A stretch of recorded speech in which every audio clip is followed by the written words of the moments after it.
Welcome in to the Third and Goal radio show. Before we do get started, I do want to start off by saying today is about an hour left. It is 9/11, so big thank you to all the first responders and everything that happened on that horrendous day in history 18 years ago. But other than that, now that's out of the way, huge respect to all of them. Welcome back into the live Third and Goal radio show. I'm your host, Jaden Somani, along with my co-host, Griffin Peters. What is up, everybody? Miller McCaney. How's it going, y'all? And Gareth Kwok. What's up, guys? And we are Bill Belichick's favorite radio show for all things fantasy football. We got an action-packed show for you today with always Jay's Jet Sweep, 10 to Gain, Texas Hold'em, NyQuil Nights, and as always, your Twitter questions. So, without further ado, what time is it, Ye? Yeah. 9:08. LA time. Back in the lab. Welcome to Third and Goal.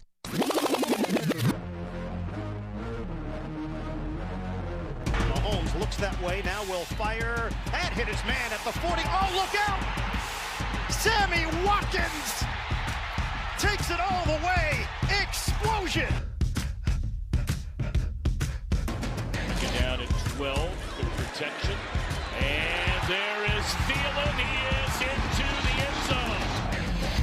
For my theme song, my leather black jeans on. Jackson over the middle, caught by Hollywood Brown. See you later, Hollywood to the house. Bring home. You see a black man with a white woman at the top floor, they gon' come to kill King Kong. Middle America packed in. All right, welcome back to Third and Goal. We're back right on time, 11 o'clock this week. Had a little bit of a weird week last week, but it's all good. We got it all figured out. We are live here from the studio. As always, I'm with my friends Griffin Peters, Gareth Kwok, and Miller McCaney.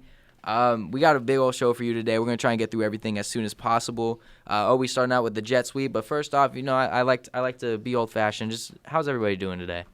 Doing great. Great weekend of football. I'm glad the NFL season's back and looking forward to what the rest of the season has in store. I mean, nothing better than week one of football, right, guys? I mean, I think I was super hyped for week one, and then now week two coming up soon. For sure, especially for this show. I think week one was really big, kind of getting into the swing of things, and now we can kind of, step into the world of fantasy football a little bit and know where everything is at and kind of get comfortable with it. So I'm excited. Definitely, and as every NFL season seems to be, every year we go, it just seems to get more and more entertaining in and outside of football. It's definitely changed from just watching on Sundays to really tune in every day, just kind of see what's happening. So without further ado, the best way to go over that is not by following Schefter or Rap Sheet on Twitter or putting those notifications on. That's not how you do it. The best way is you tune in every Wednesday at 11 p.m. to Third and Goal, and you listen to Jay's Jet Sweep, which we're going to start off right away. Jay's Jet Sweep, if you're new to the show and you don't know about the greatest show on turf, it is when I'm going to, me, Jaden, go through basically all the NFL's news, wrap it up 10 minutes or less, usually how I like to get through it. We got a lot to cover, a lot of things you guys might know about. But other than that, I'll start it off with a pretty bunch of Debbie Downer here. Antonio Brown, we're all tired of talking about him, We're all tired of talking about him, looking at him with his Lego haircut and everything. Lego haircut. That's new. You ain't seen that? He's got the little circles on the top. I hate that stupid mustache. Whatever. He bleached. Remember the bleach mustache? Dude, I know. See, we should have known back then. Didn't he have a blue mustache at one point, too? I think he did. I don't think you're wrong on that part. But no, Antonio Brown, good thing we're a late night show, accused of 3 rape allegations by his former personal trainer, Brittany Taylor. She said that she will do an interview following next week after her wedding. I talked about this a little bit. Poor groom, I feel for the guy, It's probably the most important week of his life, and that's happening. And but anyway, they said that they originally met when they were Bible study partners at Central Michigan when they went to college in 2010, and they rekindled at 2017. There's 3 different separate accounts of it that she's done. She's done a lie detector test that said everything that she said is true. So we'll see how it all goes out. AB, as of right now, is eligible to play Sunday. Belichick has said they don't know if he's playing Sunday. No one knows if the commissioner is going to put him on the exempt list. But if you have Antonio Brown on your team, it's definitely something you're going to want to keep your eye on over the next few days because, I mean, Sunday versus Miami is a favorable matchup for anybody in a blue and silver jersey, you know? But, yeah, I mean, we can get away from that talk but as fast as possible.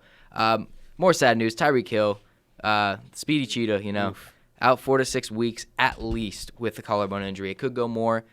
People are saying there's a possibility it goes the whole season. No one really knows, but at the very minimum, 4 to 6 weeks is where we're standing at. Lucky for them, they did draft Mecole Hardman, thinking that he wasn't going to play for different reasons. But Sammy Watkins obviously had that amazing week last week. We'll get to talk about all that.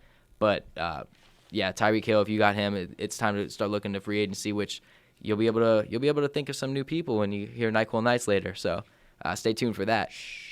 Another one.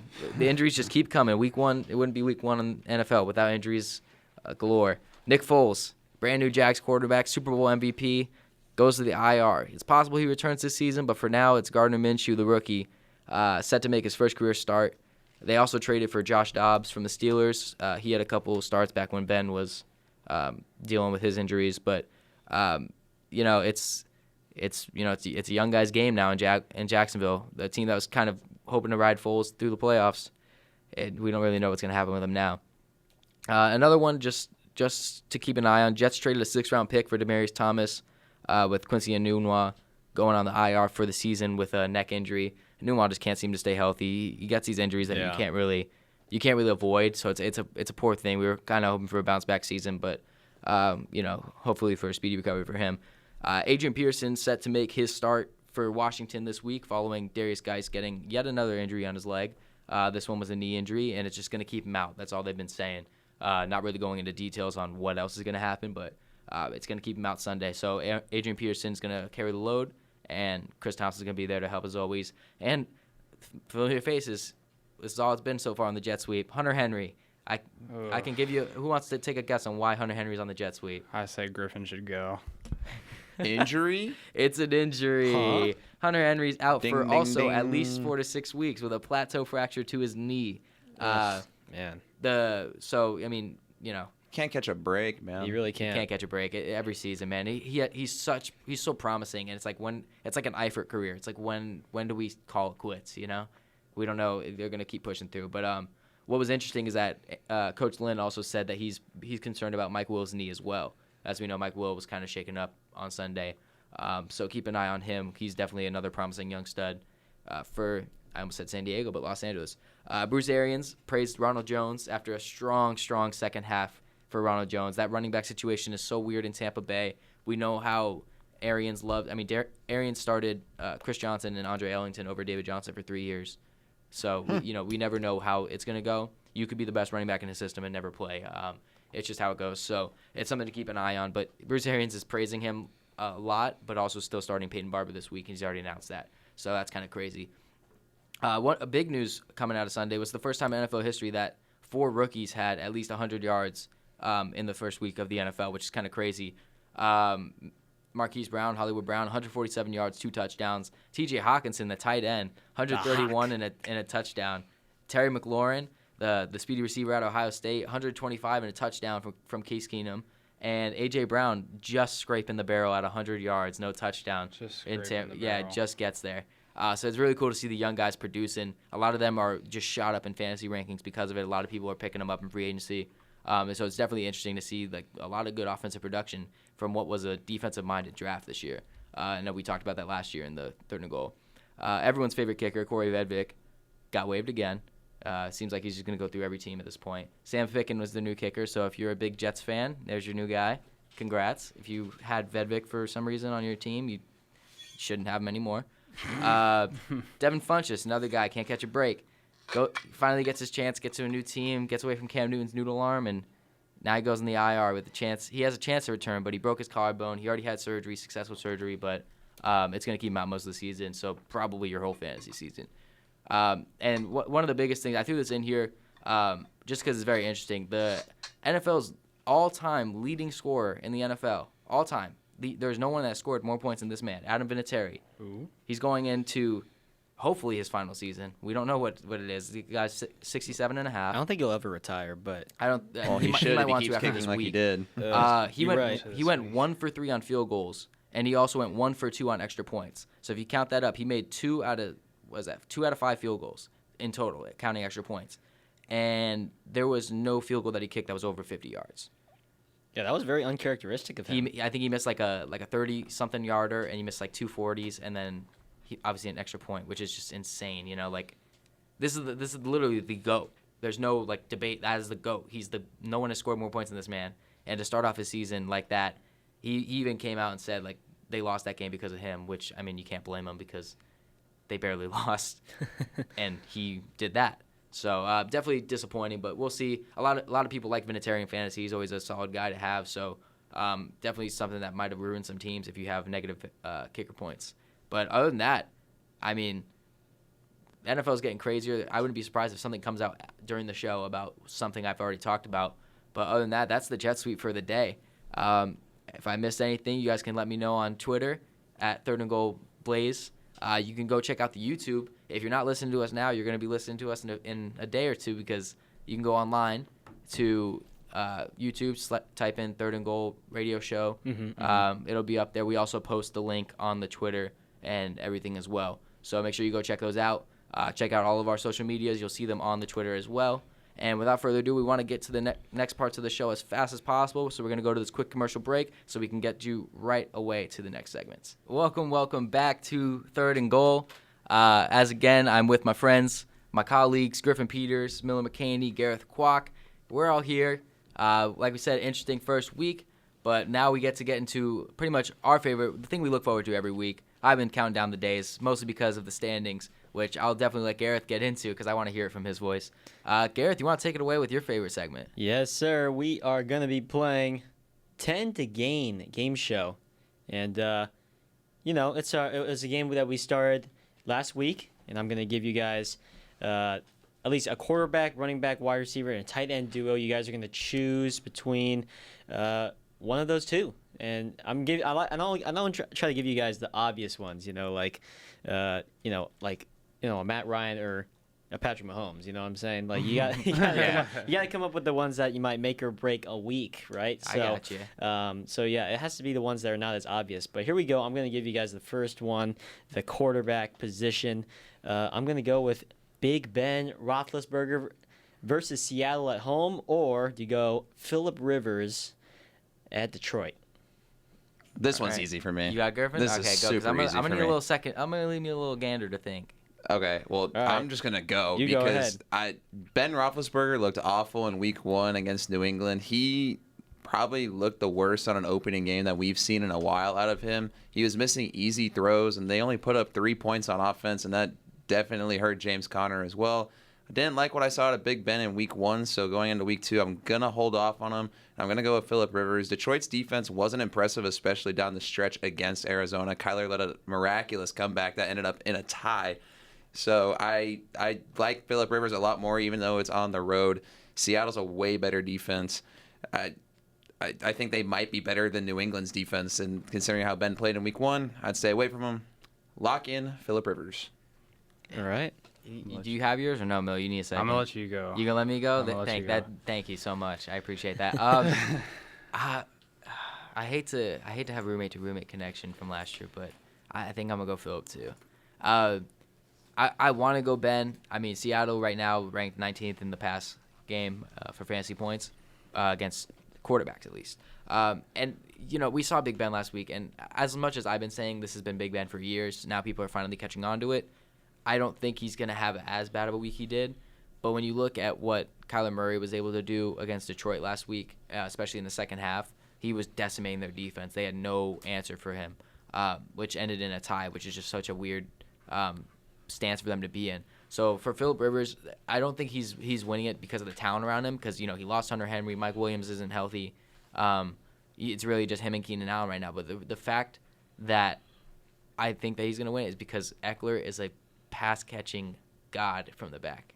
I mean, he just gets everything. Those checkdowns, and him and Justin Jackson, they end up going for 20, 30 yards each play. So I think Phillip's going to get a lot of those dirty points just by doing a little 2-yard dump off and having Eckler run at 80 yards down the field. So I think give me Phillip Rivers as well. I'm gonna go with the rest of the group here. It's It's hard to say. I just don't think that Big Ben's gonna really do all that great. I think without Antonio Brown. I think that Vance McDonald, Juju, and James Conner.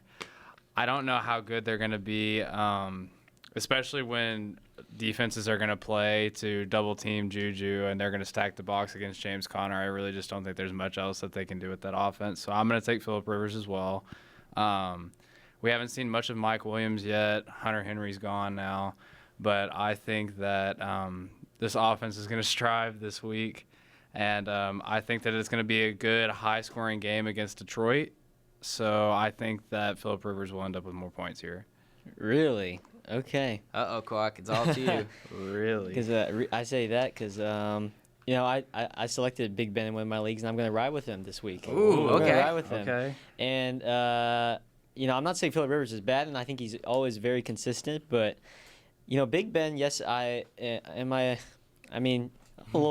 you have to be a little bit concerned about last week against the Pats. But I think if Andy Dalton could put up 418 yards and 2 touchdowns and over almost 35 fantasy points against the Seahawks, I think Big Ben could put up a pretty good showing as well. Big Ben's one of those types of players where, yeah, he has some duds, but then he has games where he just goes off, right? He has some games where he goes, 4 or 5 touchdowns. And I'm just banking on one of these games being this game against Seattle. It's going to be a home opener, and I'm sure Big Ben, they're going to figure it out with the new offense. So I'm gonna go against you guys and say Big Ben. I'm riding with the Steelers quarterback. Okay, Quack. I respect it. I'm not saying Phillip will probably play a good game too. Hey, I'm just thinking Big Ben will go off. Andy Dalton's an MVP candidate first 4 weeks. He always opens up really well. He opens up so Quack well. made a good point. Big Ben had that game against Jacksonville 2 years ago where he threw 5 interceptions and then played well the rest of the season. So he is right on Big Ben likes to bounce back, so it could be a good game for him. He has some duds and then he has some studs types of games. Ooh, bars. Bars. And Seattle's secondary I don't think is the same as it has been in a while. So. Anyway, I'll go on to the running backs. I think this one's kind of an interesting one because it's not someone who you would really want to put in your lineup, but it's if you had a choice, if you had to. So I'm going to go with... I'm sure someone has to. Exactly. That's why we're playing this game. So I'm going to put in Duke Johnson Jr. versus Jacksonville or David Montgomery against Denver. Oh, this is an easy one. Easy one? I can't wait to hear what Griffin has to say. Go get him, Miller. Okay, I'm going to say Duke Johnson. I think he had a much better week. I think he was more incorporated with the offense, even though he's been there a shorter time. And also, I think that it's just a better matchup, really, especially if you're playing PPR. I think Duke Johnson Jr. is going to have a lot more success catching the ball, getting more points. David Montgomery last week kind of had a rough start. I don't think it's necessarily his fault, as Griffin will probably go on to rant about. He didn't really get put in on a lot of plays that he should have towards the end of the game, but he did play well when he did get the ball. I hate seeing a Chicago running back because they never use the right ones in the right way. So I'm going to go with Duke Johnson. That's a good point. The only thing that scares me is that Calais Campbell's 6'8". And then 350 something pounds. That's a big man. I don't ever want to see anyone. I don't even trust Gurley going through that. And then we're talking about Duke Johnson, so I'm gonna go with my opportunity, and go with David Johnson, mostly because I'm a BIB. What's a BIB? You're asking? I'm a believer in Biscuit. And that means Trubisky's gonna really bounce back. Oh no! Last week they had a bad week, and we all first of all, that was just a horrible way to start off the 100th season, but. I think that Trubisky's going to be a lot better. I think they're not going to be playing so weirdly to where they're just forcing the ball downfield, so where they're going to be able to carry more. Because Tariq Cohen didn't have one rush that whole game. It was all pass catches that he got. So David Montgomery and Trubisky were the only ones to run the ball, and Montgomery didn't get I think he got 12 carries off the top of my head. I'm not entirely sure. But he's going to be poised for more. I think it was 8, if I'm not mistaken. But he's going to be poised for more. He's going to have a better outlook. I'm not even worried about the matchup. I'm just looking straight up the opportunity, and I think it's going to be Montgomery. Yeah, Trubisky did throw the ball 45 times against Green Bay last week. They threw it a lot. Yeah, it was unnecessary. It's a low-scoring game. It only completed 57% 58% of those passes, 26-45. All right, Griff, what do you got to say? You want me to go? I was going to let you go ahead. Are you going to let me go? Yeah, go ahead, Quack. Going 3. I like it. Okay, all right, that's fair enough. I think I'm going to go Duke Johnson. I think Duke Johnson is just in a bit of a better offense right now with Houston, and I think him and Deshaun Watson, Duke Johnson, we've always known him as out of the backfield type of that pass catcher. So I think it really suits PPR really, really well. If you can get him as maybe a flex or a low end RB2, if you're maybe in the 10 or 12 team league, I think at least for PPR, it looked like he had 12 points. I think that's respectable. That's all you really need from a running back too, and I think he could definitely replicate that against Jacksonville. Montgomery, I think he's kind of a dart throw. Just as far as you didn't really see a whole lot from him first week. And second week, I just kind of threw him in there because the way Josh Jacobs ran over the Broncos defense on Monday night. So there's always that chance of Montgomery doing so, but I'm going to just take a little bit more of the sure thing and Duke Johnson. But hey, David Montgomery could go off. Josh Jacobs did it on Monday. I wouldn't see why Montgomery would either, but I'm going to go with Duke Johnson. You see, this is very frustrating for me talking about David Montgomery. Get it off your chest. I don't have much to get off my chest other than the fact that I'm sitting here looking at the Bears depth chart, and I see David Montgomery is there as the starter, the number 1 guy. Tariq Cohen's the number 2, obviously their pass catcher, their special plays guy, and I see Mike Davis chilling down there at number 3. But we saw all of Mike Davis on Thursday night and very little of David Montgomery, and I was very frustrated sitting there on the couch watching the game. I was just banging on the table, praying to give David Montgomery the football, and it just never happened. So I'm going to go with Duke Johnson. He looked pretty good on Monday night. The only thing that scares me is that Carlos Hyde also looked pretty good running the ball, but Duke Johnson's got that big playability with that speed, and obviously you guys have all mentioned he's got the PPR factor. Jacksonville does have a good defense, but Houston is at home, and the X factor for the Chicago Broncos game, Chicago is on the road, and it'll be the first game against former defensive coordinator Vic Fangio, as he is now the head coach of Denver. So if there's anyone that knows how to stop Matt Nagy's crazy offense, it would be Vic Fangio, the guy that saw it every day in practice and was with it the whole time last season. So just for those couple reasons, I'm going to go with Duke Johnson. For my fantasy team in my 12-team league, I am hoping David Montgomery really has a breakout game here because, man, do I need it. Y'all better hope Miles Jack doesn't come for your boy, because we all know what he's capable of. He got that bag. He secured the bag. He secured the bag, and he secured the ejection real quick. All right, well, we'll go on to the receivers, and I'm going to throw at you guys DJ Moore versus Tampa Bay tomorrow night, or Alshon Jeffrey against Atlanta Sunday Night Football. I just realized I got to change my team name. Moore or Jeffrey's ranked 21st in PPR rankings. Moore is ranked 22nd. So I kind of want to hear what you guys have to say before. Can you repeat the matchups for me? I apologize. No, it's okay. DJ Moore's playing Tampa Bay at home tomorrow night, and then Alshon Jeffrey is on the road against Atlanta on Sunday Night Football. All right, give me DJ Moore. Okay. Real quick. I can get through this really quick with it. I know Cam's got a noodle arm, but I think the PPR factor for Moore is really good. I think he'll get a touchdown, and in reality, Curtis Samuel didn't look that good. Olsen doesn't know if he's going to play.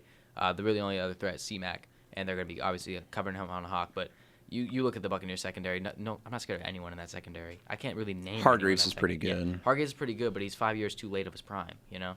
I think he's in his I think this is his 5th year. And It's he his was third year in the league. Is it? Yeah. You sure? Yes. Okay, well, still 5 years too late. That's how bad he is. Now he had a pick six on Sunday. Yeah, but, he okay, did. But did you see the throw?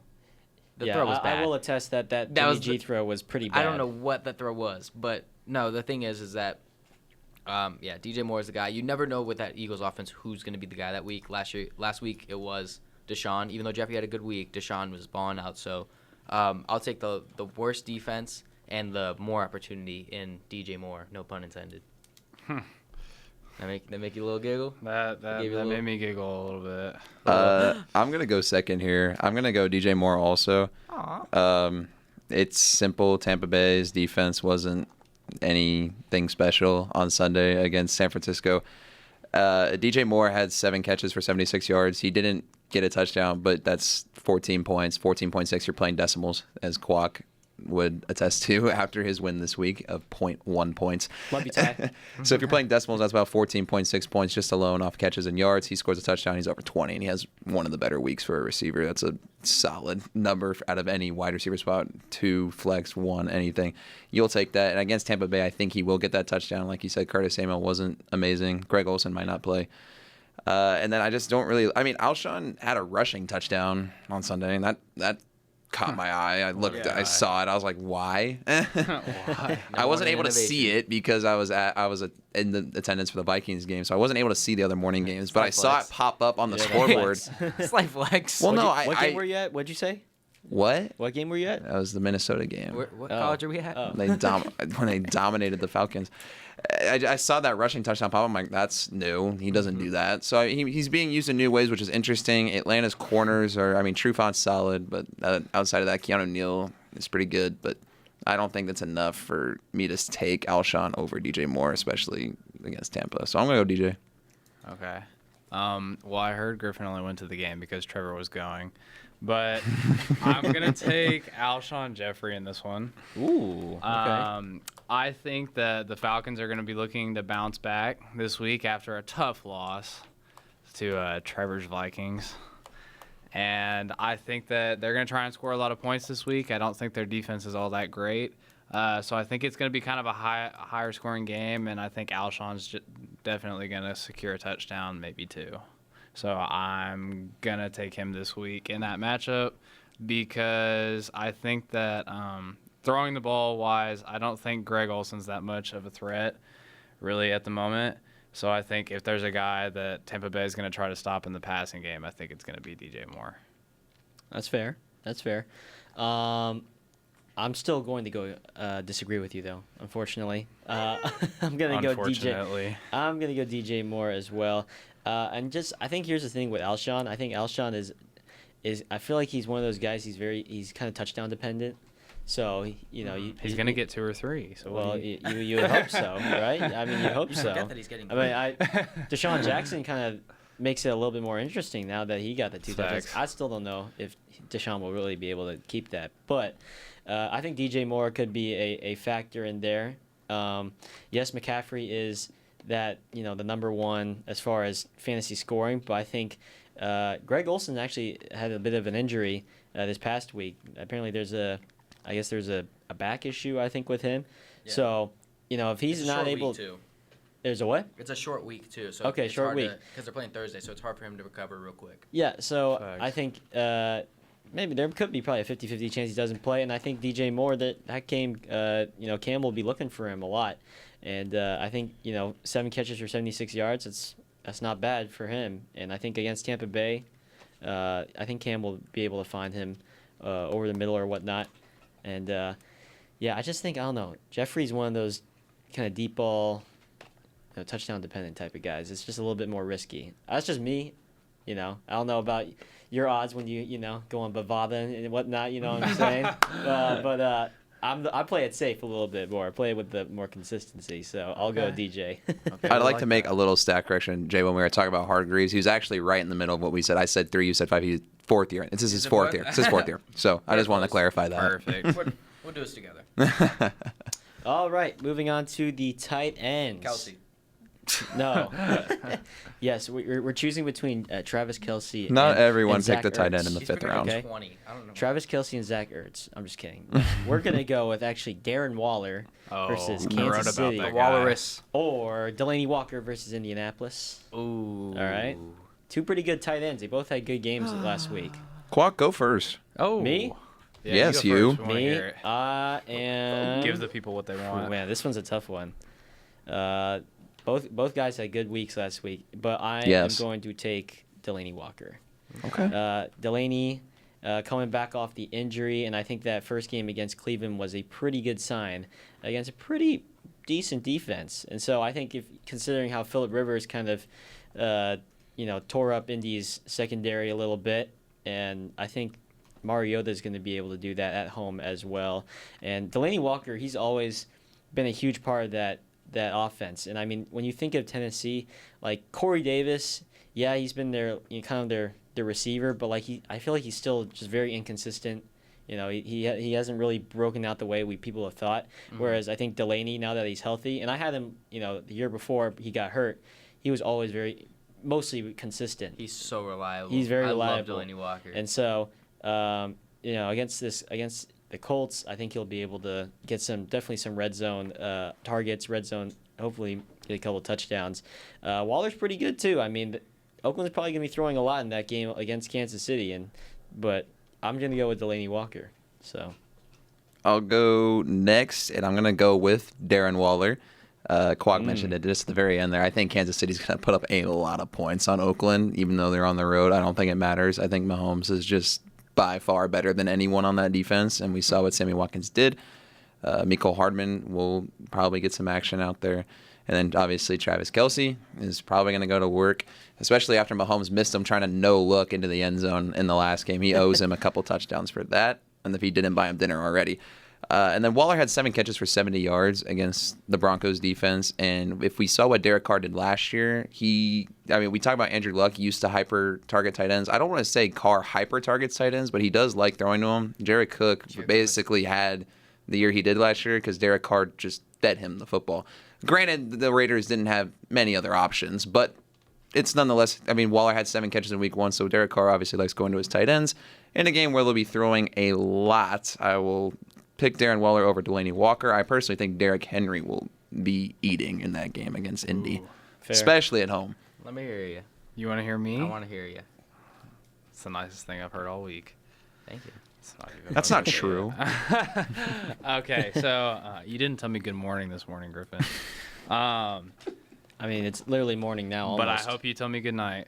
Listen, so Kansas City is playing Oakland, yeah? Yeah.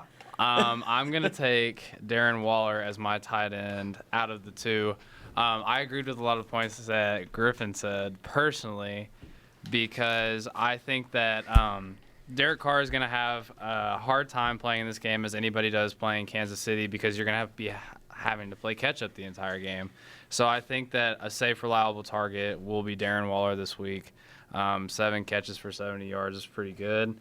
Not a touchdown, but I think he's going to be somebody to look at in the offense this week, as opposed to Delaney Walker, who I think is going to have to draw a lot of coverage from a good linebacking core in Indianapolis. And I think that Griffin is right. Derrick Henry is going to be very good once again, and you better start him on your fantasy team if you have him, because if not, you will regret it. I am starting Derrick Henry this week. Thank you. Give me the Walrus. The Walrus. I'm taking Darren Waller as well. Really?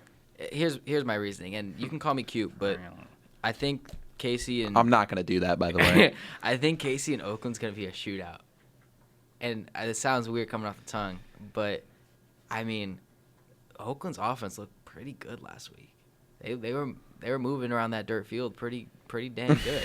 Now they lost Jonathan Abram on the defensive side, so it's going to be a little bit harder for them to stop the Patty Mahomes offense. I think obviously Tyreek Hill being gone helps out. Garyon Conley's also I think healthy. He said he was okay, so I don't know if he's playing or not. But I don't know if he's playing. He definitely hurt his neck.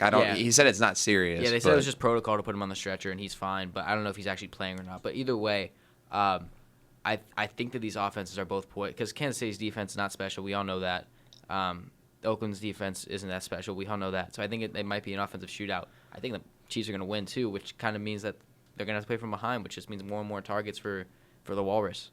And if you watch Hard Knocks, it's hard not to like the guy. He's changed his life around, and he's doing well. As much as I love Delaney Walker, he's been my guy for years and years and years. For the sake of the matchup, I'm going to take Walrus. Wow. 3 Darren Wallers. I'm the only Delaney Walker one. I'm sorry, Quack. I really wanted to be there with It's tough, you. especially after a 2-touchdown week. Look, this one is this one's probably the most controversial out of all of them. I think they're both pretty even, I guess. They're very close, yeah. And, so tight ends are weird to predict, too. They are. So, all right, well, that's fair enough. And now we're going to get into our little start and sit, I guess, segment here. It's still part of 10 to game, but we're just – so how it works is you're going to choose someone that you want to start, and then you're going to choose someone that you want to sit, and then we're going to compare the point differential between that. So whoever has the highest? Yeah, it's basically like if you're let's say your start is projected 12 points and he gets 15. That means that it's a +3. If your sit is projected 8 and he gets 9, that's 1. So then obviously you check it. Okay, this guy did have the better week. I get the point. So it's kind of like a double down thing. Okay. You can't just pick one guy. You have to pick 2 guys, and it has to be right. Fair enough. What do we call that in betting, Miller? Is that a parlay? Just wait until the money line segment. Okay. We'll talk. All right. I apologize. All right. We'll go through this real quick. Jay, you want to go first? Yeah. I mean, I guess I'll start first. So listen, I just acquired this guy about an hour ago, which is really cool. So I'm throwing him on the list. I threw him on the list before I even got him. DK Metcalf I have as my start at Pittsburgh. Now, last week, Pittsburgh, I don't know if you watched the game. Not many people did because it was so bad. They're ranked 31st in the NFL against the pass after that New England game. The only good coverage player right now is Joe Hayden, and Joe Hayden's been out of his prime for a while. And he's probably going to have to play Lockett if Lockett plays, or he's going to fall victim to what I like to call bodiment by DK Metcalf. DK's projected 9.6. That's a pretty solid line for a receiver, but we saw last week he definitely can carry the load that we thought he could have out of college until he started dropping on draft day. But he's still liked by Russell Wilson. Those deep bombs were not favorable matchups. He was double covered. It was like a 40-yard dunt, and he just jumped up, got it. I mean, it looked like what we all wanted DK Metcalf to look like. So I'm high hopes if Lockett's not playing, it might hurt, it might help. It's kind of weird, but I have him as my guy. I think he's going to do better than 9.6, especially if he gets a touchdown, 2 catches, he's already beating that. And then my sit is who I was thinking about making a start last week, and that's Jamison Crowder. I have him as a sit versus Cleveland. Controversy. Yeah, he had a huge week. He had 14 catches for 99 yards, and he got targeted 19 times. First off, that's not human, Running backs don't even get that many carries. He got that many catches and targets. It's insane. So a lot of people are probably trying to throw him in their flex, even wide receiver 2 or 3, which is, I mean, it's good to see. He's way better than when he was in Washington, but I don't think he's going to do it. With Enunwa out, Anderson's not looking like he used to be, especially because he's been dealing with injuries. I'm going to imagine that Greedy's probably going to be on him. Greedy Williams probably going to be on him because I think Denzel Ward's going to be still on Anderson. Which Greedy Williams is a good man-to-man coverage guy. And, I mean, after that 1 week, he went from projected like 8 or 9 to going all the way up to 12.8 as a projection against Cleveland, who is number 1 in the pass after last week. So you look at all those numbers, Browns, I think they want to bounce back. They were still number 1 in the pass game after what happened to them last week. So it says a little bit about their pass defense. So I'm going to go with James Crowder on that bench. Okay, well, I'm going to go right after you because my start is Jamison Crowder. Oh, boy. Beef. Exactly for the reason that he caught 14 passes for 99 yards last week. You think he's going to do better than 12.8? I do, personally, because he doesn't have to catch 14 passes to top that. Yeah, get a touchdown? I mean, that's the thing is I think that, obviously you brought up a good point that I think the Browns are looking to bounce back after just an embarrassment against the Titans. I just think it's going to be a bell week, to be honest. I think so too, but that's the thing is if it is a bell week, I think that opens up the pass game a lot more. I can see that. So I think that they're going to find a way to get him open. He's more of, kind of a slot guy, kind of, motion around a little bit. I think they'll find ways to get him off of Greedy, and I think that they're going to find some quality looks for him to try and get into the end zone after they had a hard time scoring last week against the Bills. I think that they're going to need somebody like Crowder this week until they can get somebody like a Chris Herndon back. That's a good point. Thanks. We all loved Herndon last year. We all put him in a big spot. He's sitting on my bench in my 12-teamer waiting for the suspension to be over. We did our rankings for the next season. We both put Herndon in our top 5 tight ends. And just wait. Well, just wait for him. Just wait on it. Sitting on my bench too. Who are you sitting this week, Miller? Oh no. Thanks for asking, Griffin. I'm sitting Kyler Murray this week against the Ravens. Mm-hmm. I think Good that's call. kind of a no. Why would you do that? Why would do that? Because last week against Detroit, who have a pretty mediocre defense, I would say, middle of the pack, Kyler Murray threw for 308, 2 touchdowns, and 1 pick, even in overtime. So I think that obviously they're not probably going to play overtime this week. I think that the Ravens are going to win this one. The only thing I don't like is I think that obviously the Cardinals are going to be trying to come from behind, but I think that's going to force Kyler Murray to make more mistakes this week in his second NFL game. So I'm going to say to sit him. Nice. That's a good point. You want me to go, Quack? I was going to let you go. No, You don't always ahead. have to go last, No, man. I think it's your turn. Your turn. Okay. I appreciate that. Buck wants to end it off. Okay, we touched on the Raiders-Chiefs game on Darren Waller. I'm going to stay there for actually both my start and sit. I'm going to start Tyrell Williams this week. And if I don't have him in any league, but if I did, I would start him in every single Beautiful one. start. I'm starting him. He is projected 14.2, and I personally think with how much the Raiders will be passing, he will get more than that. We'll see how much more. I think a couple touchdowns isn't out of the question. He's used as a number one wide receiver, and on Monday night he looked like a number one wide receiver. And the talent was always there with Tyrell. When you saw him in San Diego / Los Angeles, he was there for both parts. When you saw him there, down there, he always had the big play potential, but they had Keenan Allen, so we never got to see him as a number one primary guy on primary routes and plays. Now we're seeing that. He looked great Monday night. I think that continues against a weak Chiefs secondary in a game where Derek Carr will be slinging that thing. But for my sit, I'm going to go with the Alabama man that balled out in his first game. Quack, you won't like hearing this. I'm going to sit Josh Jacobs because he is projected 17 points in a game where I think the Raiders will be at least down 14 in the first quarter. Chris Jones and It takes him out of his play style, which I think Josh Jacobs is a guy that is a bulk carrier. He's not a 10 for 120 kind of guy. He's more of a 25 for like 110. He's a bulk carrier. He needs volume. He's a volume back. Turn it up. In a game where the volume for the backs is not going to be there for Oakland because I think they're going to be down. I think 17 points is a little high for Jacobs, so for that reason, I'm going to pick him as my sit or under projection for this week. All right, fair enough. I'm going to do mine real quick as we need to get to commercial, but for my start, I'm going to say Michael Gallup. I really like that pick. Redskins. I really like that pick. Yuck. 10.3 point prediction. I think he will definitely exceed that. As Dak Prescott, he aired it out to Gallup last week. 158 yards. 158 yards, 7 catches, and no touchdowns, but still, a lot of yards. I think there's a pretty good chance he'll score against the Redskins that got gashed by Carson Wentz last week. So I think, and the way if Dak played, if he can keep that from last week and transfer it over to Week 2, I think that will be definitely a big-time start. I'm going to say my sit is Phillip Lindsay against the Bears. Interesting. I really like that too. You saw how Aaron Jones played against Chicago last week. Wasn't very effective, right? So I think that will probably stay the same with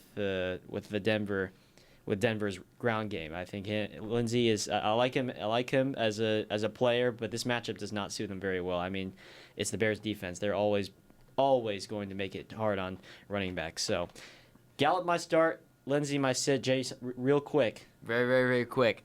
One thing I definitely just wanted to say really quick is last week, I'm in first place. I didn't get any of these wrong. Last week. We got to review the standings. I went 5-0. We will, yes. I went 5-0. Griffin and Quack are both tied for second with 3-2 last week because we have 5 for everything, obviously. And then my friend Jackson, right here, Miller McCaney, 1 for 4 last week. So tough week. I'm undefeated right now. So you guys, if you picked against me, just know. Quick note though, Miller started in the last in our sort of 10 to gain. We didn't call it 10 to gain on the podcast last year, but Miller did start in last, as I think he might have got 0 right in the first week, and then he ended up winning the whole thing. So Miller's a slow starter. What more did they want? What more do they want? I want more than 1 and 4 out of you this week, buddy. I want some advertising. Oh, yeah, we're gonna get to that as that was our 10 to gain game show. We're gonna keep it posted next week with our standings, and we'll see how our week 2 picks do. We're gonna go to commercial break. You are listening to Third and Goal Fantasy Football Show on BlazeRadioOnline.com. Welcome back to the Third and Goal Radio Show live from the Bill Austin studio here at Blaze Radio. We've already gone through the jet sweep. We've gone through the 10 and gain. Now it's one of Miller's favorite subjects, mostly because he gets to host his own little game show. He's got we got a Texas Hold'em. Texas Hold'em. Yeah. And I'm hoping and praying that he takes me this week. That he takes me. That's what they all want. All right. Miller, you want to explain your game show real quick? Yeah, I'll go ahead and explain it.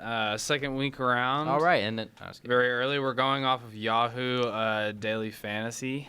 So each player has a price, and each person in the game show is going to pitch me a player, if I would rather fold on them and their weekly price against their matchup, or if I would like to go all in, which means I totally back them, and that rarely happens. So we'll see how it goes this week, and then after that, I'll come up with some money lines to see what everybody else thinks. I think Griffin wants to go first. Can I go first this week? You can go first this week, buddy. Thank you. Jay, you kind of touched on this guy earlier. Look me in the eyes when you say it.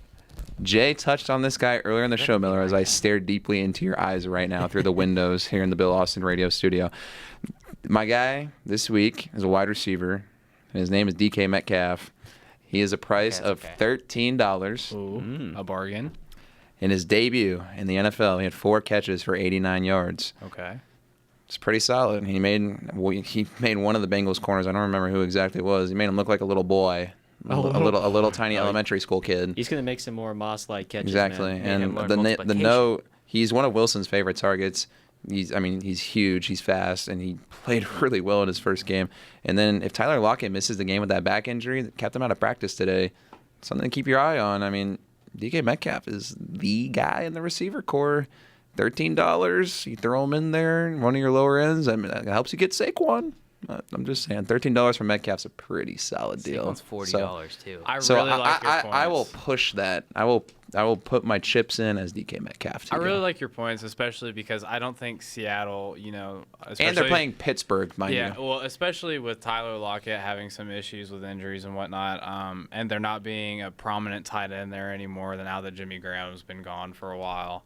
And they keep rotating guys. I think that's a really good point. The only thing that I see personally is that Seattle and the Steelers both have issues on offense right now moving the ball. How so with Seattle? I'm questioning this. They played pretty well on Sunday. They almost lost to the Bengals. And? That's true. Without A.J. Green. Tyler Boyd's pretty. Hey, John Ross. Hey, John Ross is listen, fire. This is my game show. John Ross had a nice touchdown. This is my game show. You listen to me here, son. What's the verdict? I'm going to fold. I think it's a good bargain at the price, but when I think about it, I just think it's going to be a really scrappy game. I think it's going to be hard for both teams to move the ball on each other offensively, and I just don't think he's going to play that well because I think, as you said, he's going to be the guy in the receiving core for them to cover, so I'm going to say For who, no. Joe Hayden to cover? How tall is he? 5'10"? Okay. All right, anyways. All right, Quack, you want me to go? You want you to go? You know what? I'll go. I like it. I think Miller, he liked my Texas Hold'em pick last week, so I'm going to hope that luck continues. All right, so I'm not going QB. I ain't going running back, and I ain't going wide receiver. Uh-oh. It has to be a kicker. No. Oh, man. It's I the really Eagles' wish. defense. If anyone pitches me a kicker, that might be an automatic win. Just saying. I'm picking Adam Vinatieri. I'm just kidding. So I'm going with Mark Andrews, tight end. Miller likes him too. He had a huge game against the Dolphins, 8 catches, 108 yards, and a touchdown. This week he's playing the Cardinals. The Cardinals, they just got gashed by Detroit's tight end, T.J. Hawkinson. The Hawk went 6 catches, 131 yards, and a TD. Mark Andrews' price is $16, and that's 10th on the list of tight ends behind all Kelsey's, the Ertz, the Kittles.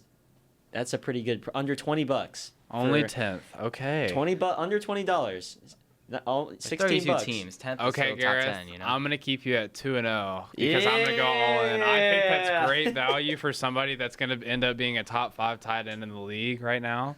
It's possible. I'd say, yeah. He's good. There is tampering going on here. There's tampering. Tampering. Me and Gareth. There are side deals. This is a rigged table. What are you talking about, Griff? I am switching tables. Switching tables. I'm going to another dealer. No, I think that's a good pick, Gareth. I really liked what he did this week. I had talked to some of the boys about it earlier today, actually, about Mark Andrews playing. Last season didn't do so much. This season he's got off to a really good start with Lamar. I think that, Hollywood also had a good game, but also didn't get targeted that much. So I think that a guy that's a little bit easier range for Lamar to throw, even though now he can throw the deep ball, I think Mark Andrews is a guy that, he's becoming comfortable with as a safe option, especially when they're not running the ball. So I think if there is a couple passing touchdowns, I think that he will be a guy to go to. I mean, 8 catches, 8 targets. That's a lot of targets, man. It's a solid pick, Gareth. Solid Solid pick. pick. I really like that. I do want to throw in there just because I was watching stuff today about like just fantasy football, practicing for today. Okay. Mark Andrews' usage rate I think was in the mid 40s, which means that he only was out there for under 50% of the snaps. As you do know, they do have Hayden Hurst still that they waste a first round pick on a 35-year-old, so they have to kind of throw him out there, especially for the hair. Well, when he's out there, he's getting the ball. Yeah. least, so I mean, I like Mark Andrews too. It's just the fact of, is he going to be there? Is it him that's getting that production, or is it he's just out there on the right plays? Good Is it gonna point. be Hurst? That's a good point. Fair enough. We'll I figure just it out wanted to this throw week. that out there. All right, I'm gonna stand up Oh. because last week Miller didn't like me. Will the real Slim And- Shady and please I- stand I up? Please say stand up. I will say it was not good to have Darius Guys for $11. Now you repent. Now you I repent. repent I because he repent didn't. for my he played for sins. like 2 quarters. I had him on my team. He got like 6 points. What more do they Oof. want? Yeah. Jay is literally like repenting to you right now. This is all you could ask listen, for. that doesn't mean I shy away from the running back position. All right, I put 2 down here. Right, I put a running back. I put a receiver, just in case one of y'all took one of mine. I always stay prepared. Okay. But I had 2 down. now I'll tell you one thing. Right now, the wide receiver would be an easy pitch. Easy. I would money. So I'm going with the running back. Now listen here. Okay, Listen he here. likes a challenge. Listen here, feller. All right, I'm going with a big boy. All right, I'm going with Todd Gurley. All right. Oh. Now listen here. Oh. This Todd is Gurley. interesting. Listen, This is interesting. last week, 14 carries. Only 14 carries, Yeah. 97 yards, right? What happened with his backup? His backup got 2 touchdowns. 2 touchdowns on 30 yards and a few carries, Okay. That's just the point of, okay, he was out there on the wrong ones. In 14 carries for 97 yards, that's Todd Gurley numbers. You do the multiplications, you do whatever you want. His numbers are still the same as he is. Now, after week 1, he said that he felt good. He feels like he's doing better.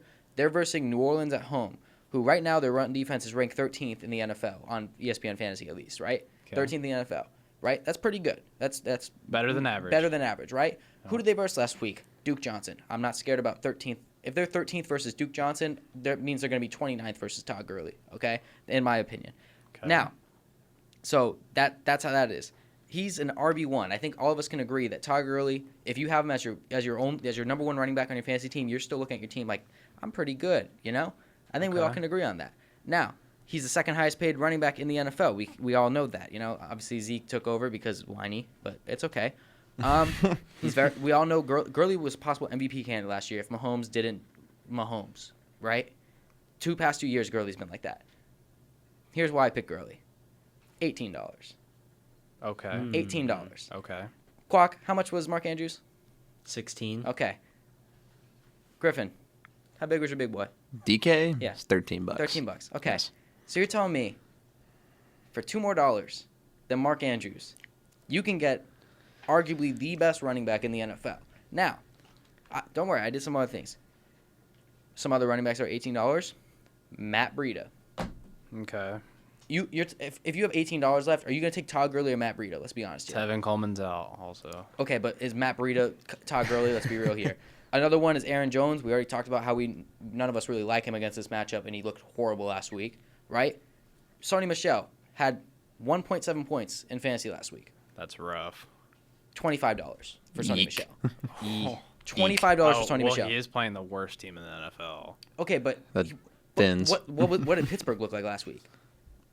Miami at least got more points than Pittsburgh, Like, if we're being real here, Okay. So, all in all, if you can get arguably the best running back in the NFL after getting 97 yards on 14 carries and his catch, still got you 11 points in fantasy, right? At $18, 11 points is already pretty good for an $18 player. But you throw in one of those Malcolm Brown touchdowns that should have been Gurley's anyway. He's all the way up to 18 already. That's as much as his money is. What else are you gonna ask for from a literal RB1 at $18? What more do you want, I'm Miller? going What more do you to want? explain and expand on what I'm thinking, and then I'll tell you what my decision is. Okay, at the that just end. means he's calling. So Don't worry, he did this to me too. And then folded. basically, I'm not going to talk about it too much yet because it's also one of my money lines. But that's a preview. Anyways, I think it's an interesting pick just because, obviously last week, I don't think the Rams offense looked like the Rams offense.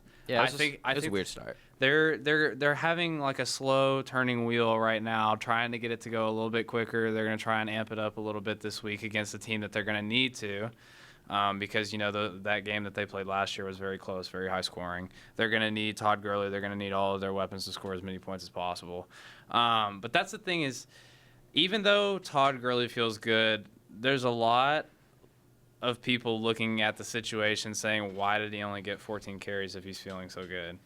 Why did he not get used as much as he should have against a team that, that they should have beat, I think, pretty handedly, but they didn't. So, personally, I don't know. I think it's going to be one of those things where he's going to be touchdown dependent this week because he's going to be playing a team. One more? Okay, all right. Say one more point. I'll use what you said.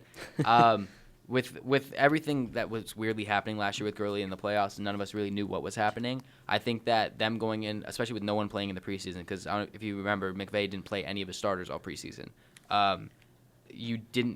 No one knew what they were getting out of Gurley in game time situations. So in order to start him with, he still got most of the usage, but in order to start him with only 14 carries, 14 carries is still good for someone coming off an injury, which just means you give him 3 more.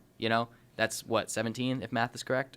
17 carries, off of 97 yards, you bump him up over the 100-yard mark, maybe throwing a touchdown. It's only going to go up from here. I don't see him getting less than 14 carries, in my opinion. I can agree on that. That's just the only thing that I have to say is, the Saints are going to score a lot of points. And I think if you look at the two teams, the guy that I'd rather have right now is Kamara. I'm sure he's a lot more expensive because this is a bargain type thing. But that's the thing is I think that this is a game this week where to get real usage out of Gurley, I think he's going to have to score a touchdown, maybe 2 at least, because they're going to have to score a lot of points, and I don't think they're going to. $18, he doesn't need 2. I don't think that they're going to need to. They're not going to have to run the ball that much. They're going to have to pass it more than they're going to run it. He's a good pass catcher too. This is a good point, but also, how many plays is he going to be on the field? For $18, he can play 5 and do whatever he wants. I'm going to say on this really one, I really am undecided. I really don't. Give me know. a call. I'll take it. I'll call. I'll take it. It's better than last week. You made some good points, but at the same time, it's one of those things where I can't really make my mind up. Just gotta send it then. Split between two minds on this one. All right. Let me get a little gander. Straight into the money lines here. Yeah. Show me the money So let's go ahead and talk about the game that Yes, we were just talking about. New Orleans Saints is playing the LA Rams. The Saints are picked for plus 115. So the Rams are favored to win the game. The Rams are? The Rams are favored. Rams to are win at the home. game. Okay, cool. The spread is 2.5 points. Okay. 2.5. So I think that's a pretty good spread. I think it'll be a pretty close game. But I would definitely take the Saints personally because they're on a revenge tour right now. Yeah. Oh, yeah. Without a doubt. Especially after this game that we just saw on Monday night against the Texans. I think that they can keep up with pretty much anybody they want to. Pass interference. Right. And then the over-under for this game is actually 52 points. And to just put that in comparison, this first week, they covered that, or they would have covered that if it was the same spread against the Texans, who I think have a better defense personally than the Rams do. Even though the Rams have all these superstars, I don't ever think they play like it. Look at me a little bit more wide-eyed, Griffin. But also to look at it in comparison, last season in the playoff game, the final score was 45-35.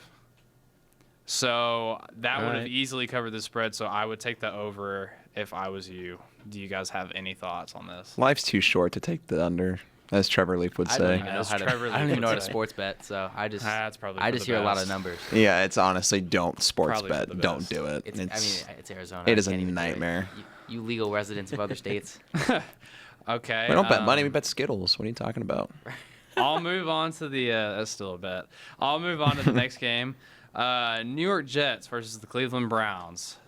The Browns are favored to win. Of course. The New York Jets are plus 130. The spread is plus or minus 3 points, so it's pretty close for this AFC matchup. And then the over-under is 46, and I'm sorry, Griffin, but if it was me, I would take the under in this game. Don't say sorry to me. Say sorry to Trevor. Sorry, Trevor. Sorry, but Trevor. Cleveland conceded Trevor. 43 last week to the Titans, who I think are a lot better offense than the Jets are just right now. I think they have a more complete team at the moment. So I think especially Cleveland's going to come back and try to bounce back from that last week embarrassment. I think this is going to be a really close game, especially since the Jets also kind of got embarrassed late in the game by the Bills. Who wants to lose to the Bills ever? Not I. It sucks. Not I. So I have would a say chance this this week. game is probably going to be pretty close and competitive with both offenses struggling to move the ball. That's fair. Let's see. Got one more? I think that's all That's I it? have for right now. All Right? right. I think that's all I have. Not bad, not bad. Then we get into a little sleepy time. You know, we're nearing.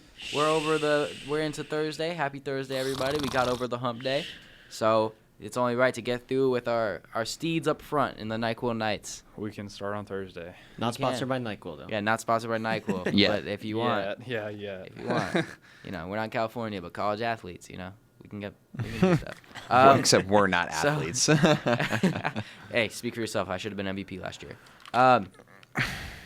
I'll start off. I had to, just in case, but I feel like starting off with this guy because he's got a real cool mustache, man. Gardner Minshew. What a guy. What a guy. Now there's a picture going around on Twitter and the social medias, whatever you got, where it's like, what if I told you one of these quarterbacks was like, I think it's 24, 25, and the other one's 42, and it's a picture of Minshew versus Brady, and like Minshew just looks like 30 years older. It's awesome. Best part about Minshew, 1.6% rostered right now in fantasy after the week he had last week. And what week did he have last week? Well, he went 22 for 25 with 275 yards, 2 touchdowns, and threw 1 interception. He also ran 1 time for 6 yards. Very, very good numbers. Very solid numbers. He had a very good week, especially for fantasy. Obviously, no one was playing him. But especially with no real timetable for Foles to return, it's good for him to come in and do all that, especially after how Foles looked his first, because he looked good. He looked good, and to come in and just kind of piggyback off of that was cool. The thing I loved about Minshew is I've been kind of following him a little bit since draft time last year, or at least to the end. In college, he had 1 year at Washington State after he was at East Carolina for 2 years. In that 1 year at Washington State, which was last year, 70.7% completions, 4,779 yards, 38 touchdowns, 9 picks, with a passer rating of 147.6. That was all in 1 year at Washington State. So he has the talent. He was a Heisman watch candidate for some of the college season last year.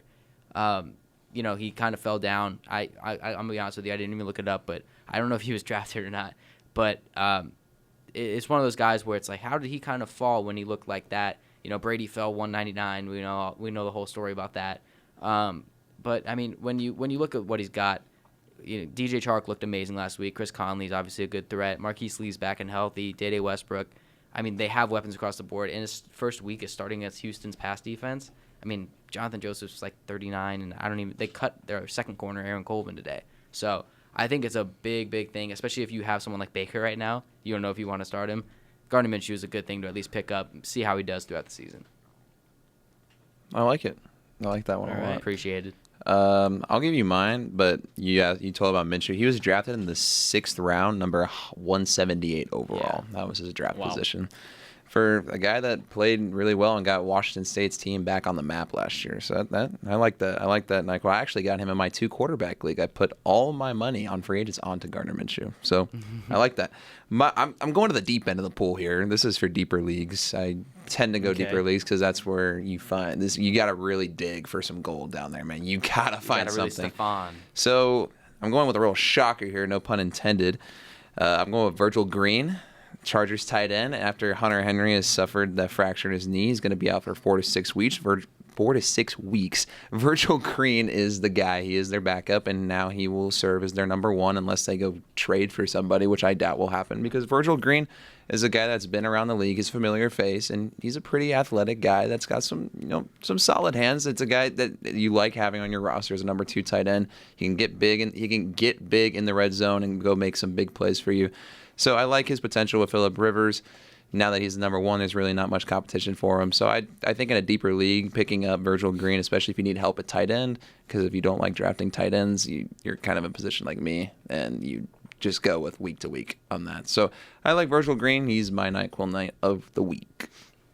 All right, I'm going to take my NyQuil Knight of the week. I don't know if he's really a NyQuil Knight by definition, but I think he's a guy you got to get. I'm going back to the guy I mentioned earlier, T.J. Hawkinson. And I say this because I had some skepticism, I think, before the season. Like, rookie tight ends, sometimes they take a while for them to really break out. That's kind of like what happened with Kittle and other tight ends. But the Hawk already 6 catches, a $131 for a touchdown. From what I saw, it looked like he really has already Stafford's trust, and I think he's going to be a big part of that offense going forward. That's a pass-happy offense. Matt Stafford likes to throw the ball. So I think I'm going to go with Hawkinson. And if you get him this week 1, man, if you were the lucky winner of the lottery to get TJ, you were, Jay? I was. Okay, you I was. if you're lucky enough and if he continues this success down the season, man, what a get for you to pretty much get like a tier 1 to 2 caliber tight end from the waiver wire. That would be something. So I'm going to go with Hawkinson, and hopefully he continues his success this season. Yeah, the only other rookie tight end to like really put up quote unquote solid numbers, depending on what you look at it. But the only rookie tight end to do that the past, like, I think it was 20 years. Last time I saw it was Evan Ingram. Other than that, rookie tight ends just do not start well. So it's definitely cool to see Hawkinson start off pretty well. But go lasso you someone. Okay, I'm going to stay in the same offense as Gareth. That's good to hear. I'm going to go with Danny Amendola. I liked him too. He had 7 catches for 104 yards and a touchdown last week and faces the Chargers this week. I think he plays a very similar role in the offense, and any offense really, to what Golden Tate played for Matthew Stafford. Maybe not as talented as he was as his time in Detroit, but I think Danny Amendola is very serviceable in that matter. Really good receiver. He's played with Brady, so he's got some knowledge of where he's supposed to be and what he's supposed to do. I think that he's a good matchup this week against the Chargers because I think the Chargers are going to be having a rougher time trying to defend somebody like T.J. Hawkinson. And I think that they're going to be a little bit more space over the middle of the field for somebody like Danny Amendola to kind of get in the end zone here and there, get some chunk plays. So I really like what he has to offer this week against the Chargers. Kind of reminds me of an Edelman, but in the Lions offense. Yeah. Like the way that's set up. They all span. And from the Kenny Patriots. Golladay, too. I mean, he just, he should have no one covering him. It's true. Ever. He had a nasty juke yesterday on that. Not yesterday. I don't know why I say yesterday. Against the Cardinals. I did see that. Yeah, actually. that long touchdown pass that he got, he just broke the safety. I'll try and do that in flag football.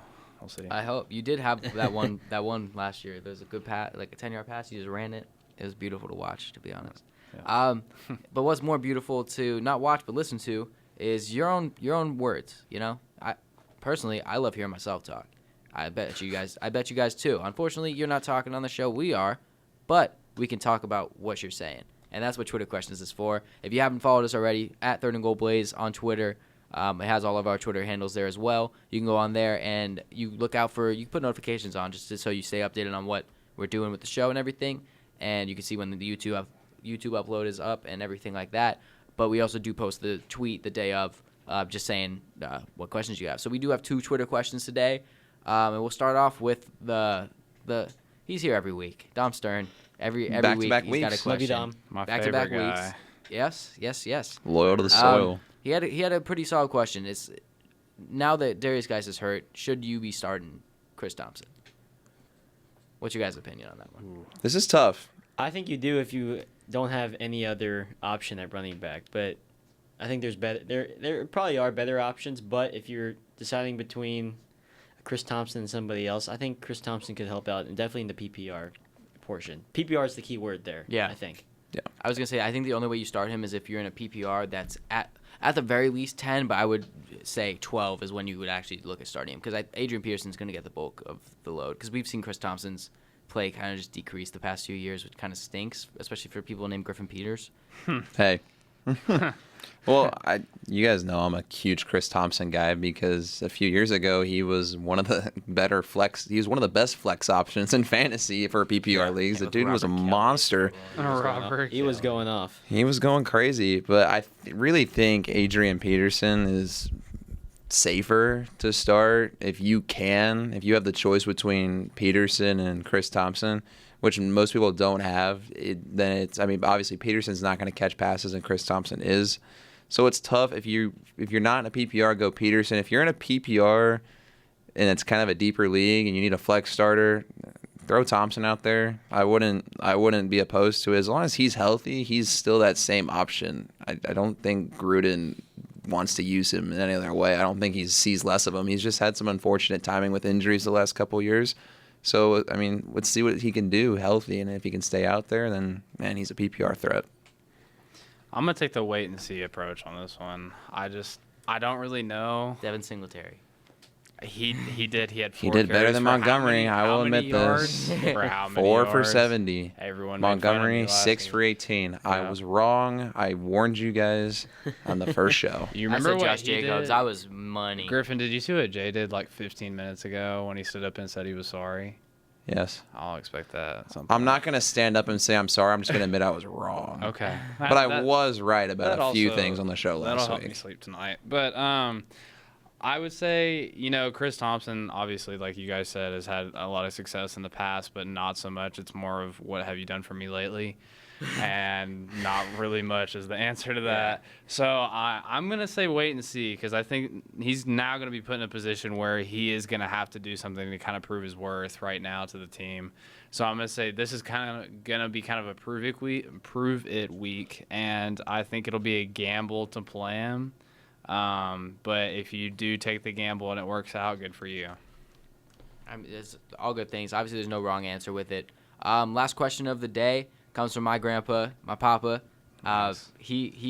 I saw him today. He just said, what should I do about AB? Do I start him? And it's a gander. If he plays, you start him, no doubt. If he is playing and he is on the exempt list and he's all up to speed and ready to go, he is in your starting lineup this Sunday. No doubt in my mind. He's playing the Dolphins. He is playing a CFL team this week. He starts. You do? I do. You say sit him even if he plays? I say, first off, it's the don't have obvious him on answer, your but team. it's true. Don't have him on your team. Yeah, that's why I traded him. I have multiple things. I say don't have him on your team because I'd rather have Melvin Gordon and Le'Veon, last year Le'Veon, at the same time than have Antonio on my team right now. Because I disagree with that. It's so ridiculous. But what's happening is that once you thought, oh my God, he finally got his helmet. Oh, his feet are finally good. Maybe he'll play week 1. Then he asked to get cut. He said he literally wanted to punch Mike Mayoff in the face, which is insane. And just when you think, okay, now he's on a new team, it's finally over, this happens. You don't know what's going to happen with this Circus Clowns act anymore. So in reality, I'd try and get him off your team how you can. I definitely wouldn't start him. But, there's people that are literally releasing him, just putting him into free agency because it's not worth going through. I wouldn't say do that just yet, but if it gets bad, I'd be looking at the same things. Just trade him to Miller. I disagree with that because, because you have him. Kind of, but this is also the reason why I have him. So, there's guys around the league that are hurt that a lot of people keep on the roster because, they sit there and they say, maybe they're going to come back, like guys like Melvin Gordon, guys like A.J. Green, guys that are, not playing right now, but when they come back, they're slated as superstars in the league. And, you'd rather have them on your team for a stash for later to hope that you're the guy that, took a waiver on them in the draft. So I'm going to say keep AB on your roster for now because if he does play, he's going to go back to being a top 5 wide receiver. And, if you release him right now, you're not going to get anything for him. And if he does come back and he does play somehow, then, you're going to look like somebody with a lot of offers on your hands. I don't know. Here's my thing. Let's say you release Antonio right now. And hypothetically, let's say he comes back week 6, right? Okay. We're going to week 2. Okay. Let's say you drop him. You get... Let's just go DK Metcalf. You get DK Metcalf to replace him. Okay. You get 5 weeks of DK Metcalf. In that span, you might already be in the playoffs. Let's say DK has a good season. So by the time Antonio Brown comes back, no matter what he's doing, you already solidified that because if you didn't drop him at that point, those 5 weeks, how would they have gone? Because you would have had to fill out a different void because you're using that space for like a Melvin Gordon type situation. But I don't coincide with that train of thought just because everybody gets like 6 or 7 bench players and no one that I know uses all of those bench players. Yeah. So I would rather keep AB than somebody that I'm never going to play, somebody like a Ronald Jones or somebody that sits on your bench and you just never play and hope somebody, offers you a trade and you can package them in. Yeah, So that's true. All right, big boys. We like how this all went. That's all I got. That's all nothing. I got too. I got plenty in the tank, but I'm a step on the brakes and hit me a little motel, And we're gonna stop it here. Once again, thank you so much everybody for listening in. If you haven't already, go to the YouTube Third and Goal Radio Show. We'll be uploading the episodes there. You can go follow us on Twitter at Third and Goal Blaze. As always, listen to all the other amazing shows on Third and Goal, not on Third and Goal. I messed that up. On BlazeRadioOnline.com. Amazing shows. I know Griffin's a part of Heat Check. We got Sundays. What's yours called? I don't want to mess it up. Dissecting the pitch. I Dissecting knew it was the pitch pitch. something. Soccer show. We got Heat Check, which is a good college College show. sport. It's college sports in general. Yes. Obviously, Yes, you listen to us. We got 14th Floor Crew, a good friend of ours. All of them there. So plenty of good shows to listen to. So stay tuned on BlazeRadioOnline.com and make sure you stay tuned on Wednesdays at 11 p.m. to hear me, Griffin, Miller, and Kwok get you to your next win. But for now, you're going to start 2-0 on your season. Thank you so much for listening, guys.